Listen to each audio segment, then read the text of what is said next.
Welcome to Insights from the Couch, where real conversations meet real life at midlife. We're Colette and Laura, two therapists and best friends, walking through the journey right alongside you. Whether you're feeling stuck, restless, or just unsure of what's next, this is a space for honest conversations, messy truths, and meaningful change. And our Midlife Masterclass is now open. If you're looking to level up, get into action, and make midlife the best season yet, go to insightsfromthecouch.org and join our waitlist. Now let's dive in.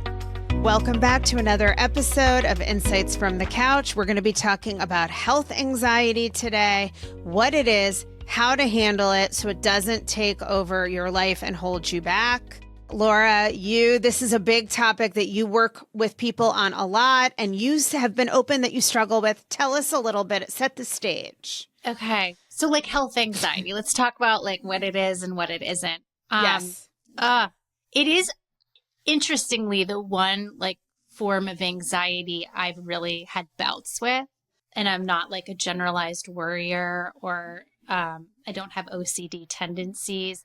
But this I've had bouts with. So it's really interesting to be inside of it. What is it? What is it, health anxiety? Okay. Well, first of all, if you have health problems, anxiety and depression come with health problems. If you're diagnosed with something, it's normal, waves of anxiety and depression from health concerns.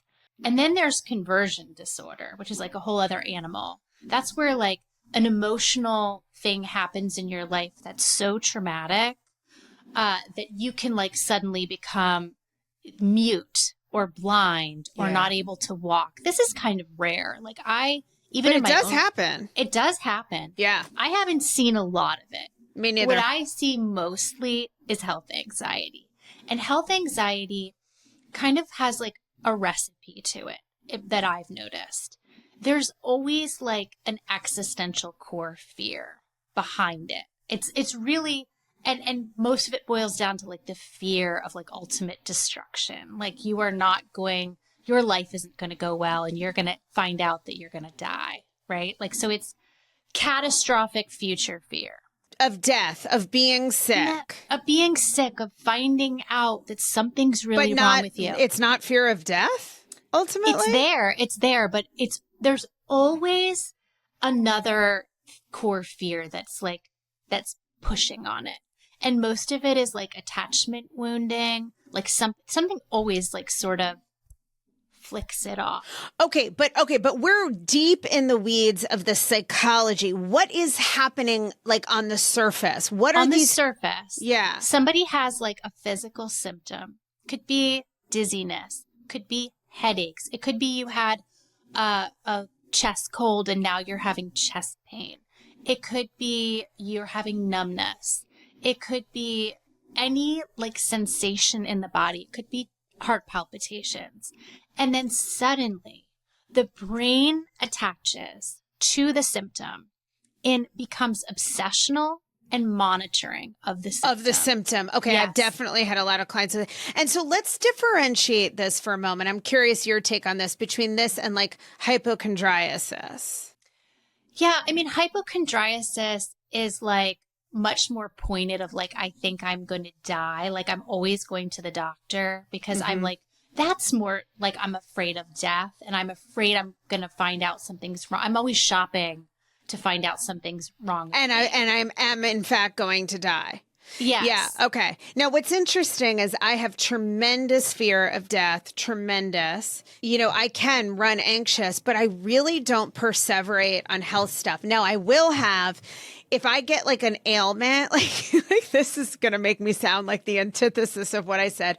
The other night, Steve and I are watching the show, The Night Agent. Have you seen it on Netflix? No. I actually don't know how I missed it all this time. It's compulsively watchable and entertaining and the perfect escape from your life. And all of a sudden, I'm like, Steve, my arm is numb. Yeah. And I'm like, it's not pins and needles numb, but it feels like there isn't blood flowing through it. I don't have circulation. So I'm trying to get blood into it. It's still continuing. And then I'm like, oh my God, is this one of those things where like I'm having embolism? I'm going to have a stroke. Is this a heart attack symptom that women don't know about? When you always read women don't know they're having a heart attack, even though women have heart attacks, because all the symptoms we talk about are for men. So Steve's like, I don't think you're about to die. I'm like, I do. So of course I call my dad. I'm like, I feel like I'm having an embolism or a stroke or a heart attack. And he's like, well, those are very different things. Which one is it, Colette? Yeah. And he's like, and it doesn't sound like any of those is likely. He's like, take some Advil. He's like, that way, if there's any inflammation, it'll go down. And it did. It got better. I took 2 Advil. But I immediately was like, I'm probably about to die. However, outside of those moments, I don't spend a lot of time. I go to the doctor regularly, and then I just really don't think about my health. Whereas I think I have seen in clients, there are some people who they don't have health. I want to distinguish this from people who have severe health situations. They don't necessarily have anything wrong, but they're always worried that something is wrong. Yes. This is what it is. It's like other things that are bothering you end up getting fixated into somaticized. You get fixated on a symptom. It's an issue. It becomes an inquiry into that issue. You're preoccupied with that. Yes. And it is a preoccupation. It absorbs all of your attention. Anybody who's in the grip of this really can't think about anything else. And the thought distortions are so obvious to an outsider. Like somebody who's having health anxiety has like migrating fears. Like it's one day I have ALS, one day I have MS, one day I think I have like a brain tumor. You know, it's like this migrating sense of like what's going on and monitoring sensations and just a hypervigilance on the body. And I love how you say that migrating thing, because I have worked with many clients over the years with versions of this, right? Where now it's not this, but now it's that. Yeah.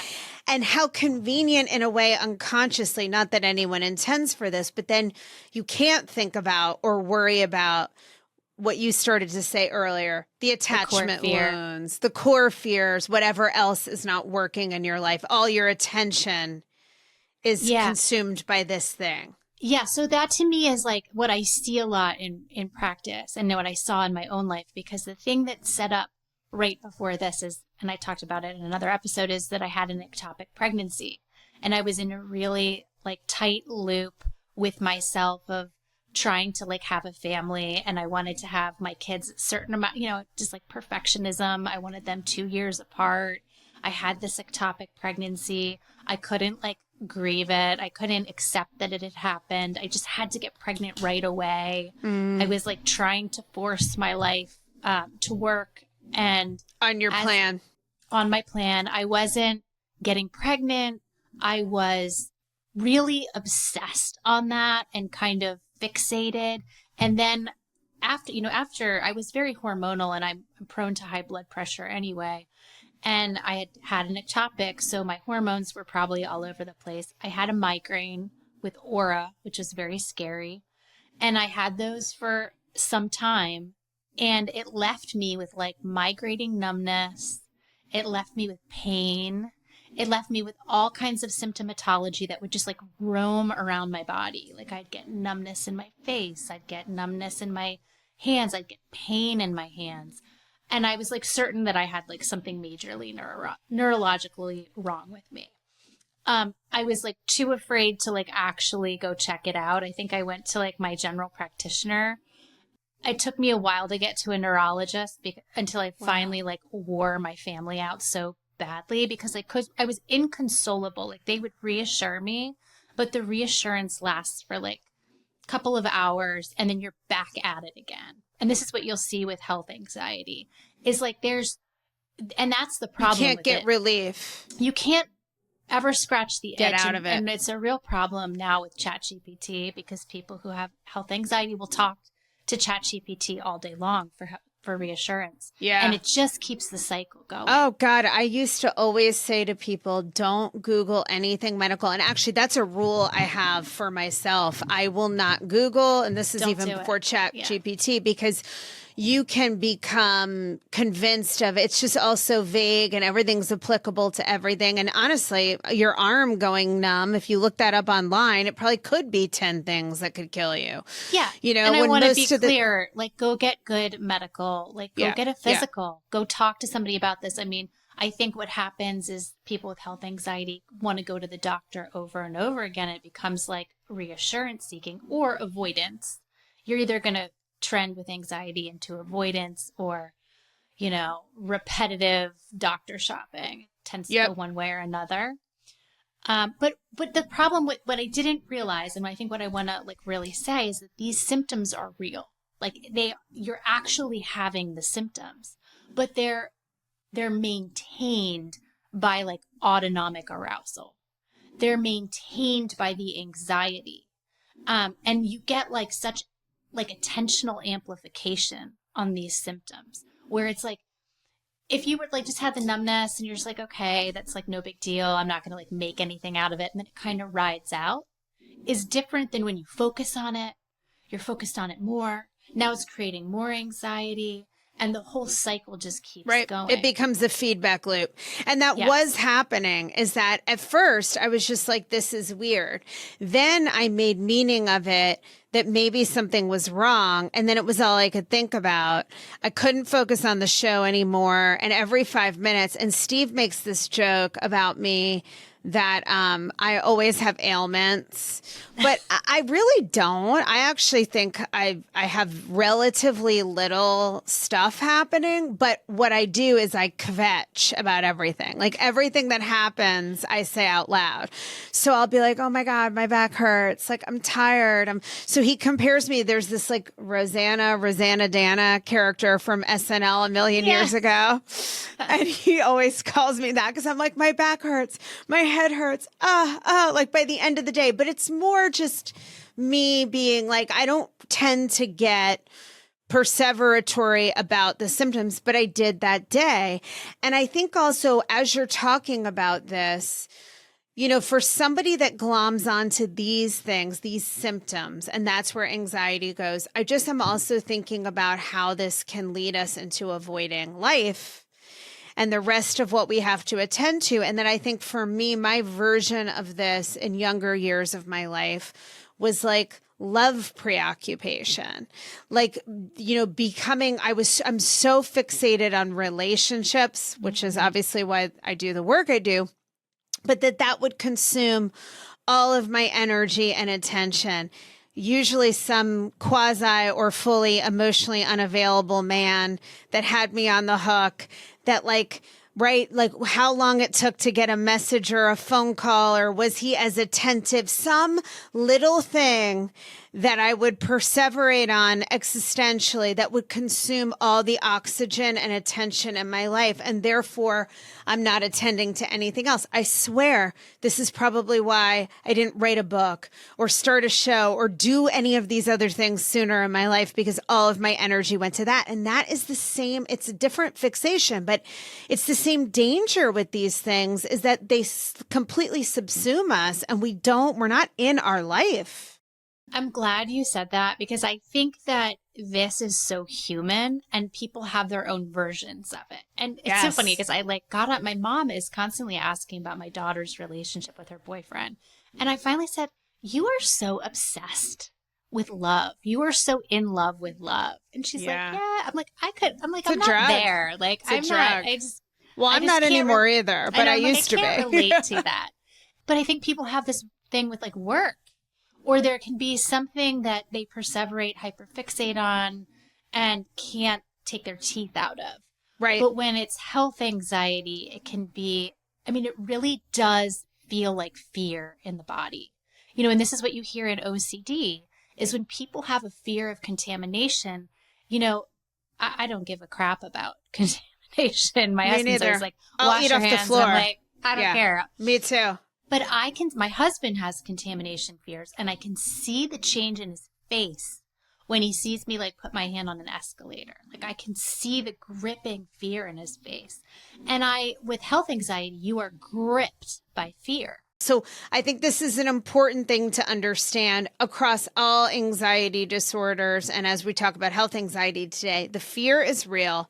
The symptom is real, but then we can build this into something bigger through our perseveratory thoughts, through our preoccupation. And then the fear gets bigger.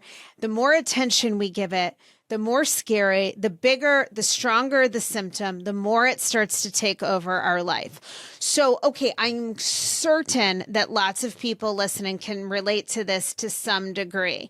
Whether you immediately think you're having an embolism, stroke, and heart attack at the same time, like I did the other day, or you're fixated on a symptom, worried about, getting really sick. Like I think if we sat there for a minute, we could all get pulled into that because it's human. What helps us with this? How do we break free?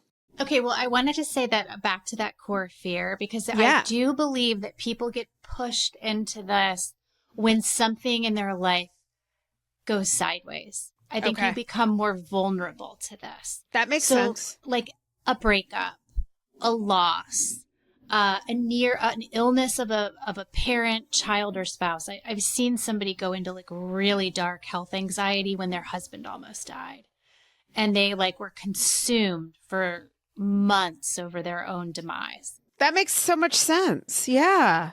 Other things, job loss, humiliations, something where another thing that's huge is like people being afraid of contracting STDs. And not the kind of OCD type of obsession with STDs, but the kind where it's like, I'm going to find out that I have HIV or herpes or something, and I am damaged goods. And what the core fear under that is like relationships aren't going to work out for me, but maybe relationships aren't working out in general. But this is now going to be the reason why I'm completely disqualified from finding love. And now I'm terrified. But underneath that is like even a deeper fear of like, I'm not safe. I'm not lovable. Life can end abruptly. There are all these, like there's real existential dread that can tick this stuff off. And so I think part of getting to it is talking about how what the real thing is. What the real thing is. Like for me, the not being able to like get pregnant again. Was my body ruined? Was I going to be okay? Was this the end for me? I needed to be grieving a lot of things and really sitting with stuff that I wasn't sitting with. So I was doing this instead, right? So that's part of the therapy. So talking about what the real wound, allowing the grief and the fear to get voiced, because we know those things do heal. The fears do diminish when they're vocalized. Yeah. Yeah. I think the other piece is like a real response prevention piece. Like you have to stop the cycle of checking and reassurance seeking. So people who are in your life, they just get real neutral with you and real, like they're not going to give you the, you're fine. This is ridiculous. Like, let's stop this. Like, it's not helpful. It doesn't work. It fuels the cycle. Yeah. But you have to also decide, and you may need, if this is something that's really powerful in your life, you may need a therapist to help you with this for a time, to like cut off the seeking of those reassuring behaviors, going to the doctor once a week. I mean, it can get really excessive. And the more you do it, the more you need. And it doesn't fill the void. Yeah. And I do think in certain cases, like once I got my MRI and my neurologist really explained what was happening in my body scientifically, I was able to take a step back from the hypervigilance. And once I took a step back from the hypervigilance, the symptoms really diminished on their own, which was like wild to see that I was sustaining all of these sensations in my body through the anxiety process. So I think a good, well-placed doctor's visit that's going to give you good information is helpful. But that's different from using doctor visits as a pacifier. Absolutely. Yeah. And also, just what comes to mind for you guys listening too, is like, obviously this is different from, so I think you do have to really check in with yourself and get real. This is different from your intuition. Like sometimes something's wrong and we just know something's wrong, and it can be hard to diagnose things. We hear all the time stories. I've heard it from clients. You read it in the paper, right? This like went undetected, or there's a long history of medical establishment treating women as ridiculous and being dismissive and treating women as hysterical and being like, you're fine. And then it turns out they have cancer. So not to say that if you have something that keeps happening in your body and it doesn't feel right, yes, go to the doctor, pursue it. And if you notice you are like obsessed with a minimal symptom, right, and that something else maybe is going on in your life, get curious about, is this my intuition telling me something really is wrong and I haven't found the answer? Or is there something in life that's like really hard that I might be avoiding through becoming obsessed with this? It's hard to bring your awareness there, but ultimately very valuable. Yeah, and I think you can probably do both of those things at the same time. You know, I love that you said that. I think women do get dismissed. I think that our intuition is powerful, but it gets to be a really blurry line. Another thing is that I think you've got to climb back in your body. And, you know, I'm always talking about some kind of movement, but what the distinguishing factors between health anxiety and like real problems is like sensations are one thing, function is another. So like proving to yourself like your body works. You can go for a walk. You are breathing fine. You can get a deep breath. You can, you know, you're functioning just fine despite sensations that might be migrating around. Yeah. So being in relation to your body. Yeah. And I think that's such great advice. Just those basic things that are so grounded and tactical are so important for this. You know, I think also it just, again, it makes me extrapolate this out to thinking about how anxiety works, and that what people don't realize about anxiety and why the treatment of it is really breaking these cycles, these compensatory behaviors or even thoughts or rituals, even if it's not OCD that we do, that tend to be around avoiding things we're fearful of, that maybe there's some legitimate reason to feel afraid, and yet they're interfering with functioning in our life, like flying for me for years, you know, and that I didn't understand that I made it worse by not getting on a plane. I had every reason to feel afraid. I had a bad experience, and yet it became so enormous. And it's why I have a lot of issues, okay, when it comes to like fears. I have claustrophobia. I have fear of flying. I mean, I'm so not adventurous, but it's part of why, and I don't feel any shame about it anymore. My parents both have these things. Like it's in my wiring. Like I've always been this way, but it's why I make myself get on an elevator. I hate elevators. No, it's really like very scary for me. It's not like a small thing. I feel like I am going to get trapped in there, and that is scarier to me than like being faced with a roaring lion. I'm not even kidding. So interesting. Like I've gotten stuck in an elevator. Okay. And I don't love them. I don't love them, but I don't have like a... Yeah. Like I mean, for me, it's terrifying. I'll still get on one. Yeah. Yeah. I mean, I still get on one too, but that's my point. Like I'm very afraid, and I still get on it because I know if I don't get on it, then I'm suddenly not going to be able to like go visit even my relatives in New York. Like I have to be able to get on an elevator. So I think with this stuff, that middle ground of like intuition, is anxiety fueling it? Knowing that we have to have like healthy skepticism, even with medical establishment, if we feel like we're getting dismissed. Go, like you said, go to the doctor, look into it. And like, if you're getting feedback that makes sense, like don't keep perpetuating, don't keep Googling, don't keep fixating, do whatever you have to do to not be like avoiding the other stuff, because this can be such an avoidance mechanism. It can be, or it just can be like the needle getting stuck on the record where you just, it's not even a conscious avoidance. It's a very subconscious avoidance. I agree with that. And it's interesting, like, though, when something's really going on in your life that takes all of your attention, somebody was telling me this, that she went through a really bad time and then things got really good. Like, she kind of got everything she wanted. And right after that, she was like so afraid she was going to come down with something. Yes. Like, so all of a sudden, and that's another thing that I want to say about this. It's these health anxiety can be in higher rates with people that have like ADHD. Yeah. And this is the same with like picking disorder, hair pulling, like trichotillomania. excoriation, anything with like skin picking. It's because boredom is a huge piece of it. That when there's a vacuum existentially, you can just start attacking self. Oh my God. Yes. Okay. That is when I tend to get very in my phobias. When like life settles down. So light bulbs just, when life settles down or I do remember like right after I got married the first time and like I was in sort of a golden year phase before everything shit the bed.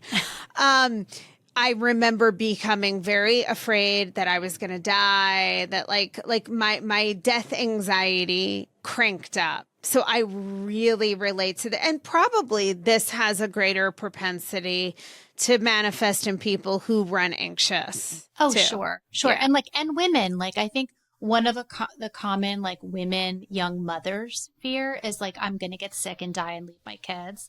I hear that in my like young 30s women a lot of like something catastrophic is going to happen and I will have to leave my family. And I mean, that's a deep seated existential dread right there. Totally.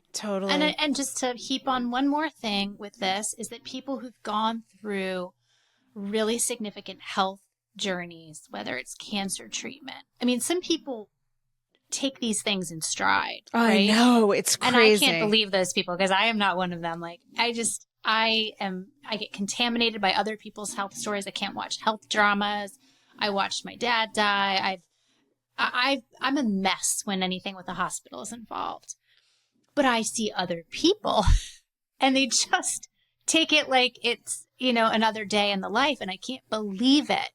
But there are certain people that when they go through health dramas and traumas, and it is traumatic to be sure, like breast cancer treatment and all this kind of stuff, they like really can't tolerate anything around their health, like getting their blood pressure checked, getting their blood drawn, getting a stethoscope on their chest. Like it just ignites such trauma in the body. So I don't know. Some people are just really sensitive to health. Yeah. No, it makes sense. And also it all makes sense because existentially there is a knowledge that we're going to die. And most of us are afraid of it to some degree. I mean, some people are not, and like, good for you. But like, right, we live with the knowledge that our time is limited, and health things force you to confront that reality just on a very real level.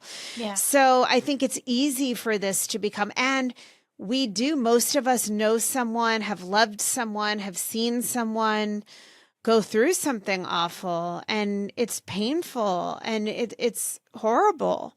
So I think it makes sense that this fear lives to some degree within everyone, and that it can present and become a focal point and become a fixation. And I like how you explained that. I think that's so true. When I keep talking about avoidance, it's not conscious. It's not, and so you can't really solve it that way. It's like it gets fixated on this thing. The symptom is real. The fear is real. You can't help it. And yet you can do things that will keep it from getting worse and having more power.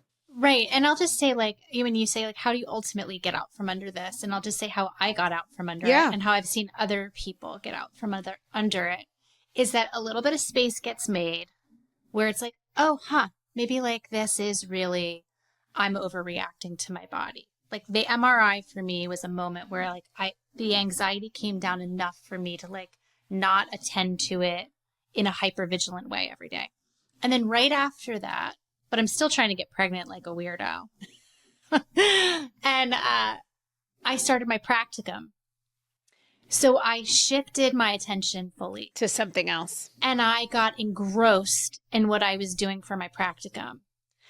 And I got pregnant like 3 months later, and the health anxiety completely rode out.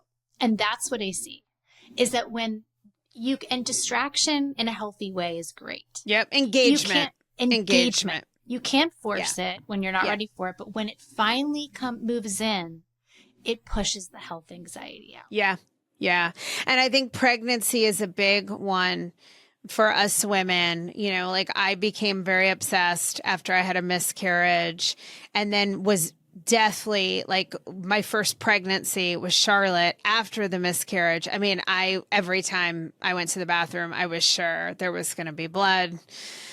Right. And you kind of can't help it. Like you're just the thing just happened. You're waiting for it to happen. Of course, I was more relaxed with my second daughter, but I think that getting yourself involved anytime there's a lot of anxiety around something, you're right. Like getting yourself involved in something else that's meaningful, that's exciting, that's fulfilling, that's distracting in a healthy way is going to help pull you out of that, because you don't have the space to hyper focus. No. Yeah, it's crazy. This is one thing I've also realized during this season. When I slow down, I'm like, oh, there is stuff I'm worried about. No. I feel like I'm too busy to even worry, which is kind of nice because I'm such a worrier. That's the one good thing about the fight or flight mode. Right. All the worries. Like, you just can't even hear it. Exactly. Okay, so this is, and also let's just end on the note of normalization, that like there are extremes, but there are also lots of shades of this. It happens. It's not a defining feature of your life, but I think that it can be something, like you said, when we go through something hard, we can get a little bit of health anxiety popping up for sure. Yeah. And I think that people who tend to have this will tend to have it again. You know, you'll have, and the people I've treated, they have seasons of it. But I think you get better each time at going around the maypole on this and saying like, oh, I see this kind of for what it is. Yes. I know how to help myself better. Yes. And don't start a relationship with ChatGPT around this. Do not. No. Because that thing will only make this worse. And it's just available on demand. Yeah. And this is a time to seek therapy, because like, I think family members really just want to make you feel better. And a trained therapist in this can really help break the gridlock. Yeah. Yeah, I agree. Because family members can unintentionally make it worse in their effort to help. All right. Well, thank you for illuminating this. Maybe I have more health anxiety than I thought I did, but it's going to be low on the list of problems I have at the moment. Not today, Colette. Not today. Next time. All right. Thanks, everyone, for being here. We hope you got some great insights from our couch, and we'll see you next week.